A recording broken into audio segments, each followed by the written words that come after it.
Turbo charger versus super chargers இதில் எது best?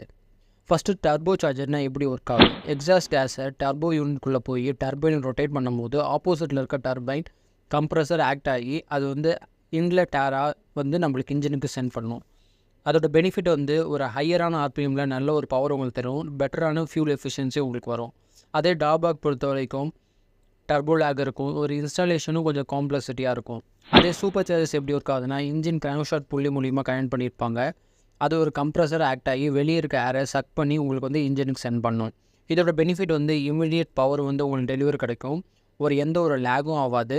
Disadvantage பொறுத்த வரைக்கும் உங்களுக்கு வந்து நிறைய பவர் கன்சப்ஷன் நடக்கும். அது மட்டும் இல்லாமல் இன்ஜின் அது டேரெக்டாக கனெக்ட் பண்ணியிருக்கனால வேர் அண்ட் டியரும் கொஞ்சம் அதிகமாகவே இருக்கும். இதில் எது உங்களுக்கு பெஸ்ட்டுன்றதை கமெண்டில் சொல்லுங்கள். இந்த வீடியோ உங்களுக்கு பிடிச்சிருந்தால் லைக் பண்ணுங்கள், ஷேர் பண்ணுங்கள். இது மாதிரி ஆட்டோமொபைல் கண்டென்ட் பார்க்க நம்ம சேனலில் ஃபாலோ பண்ணுங்கள்.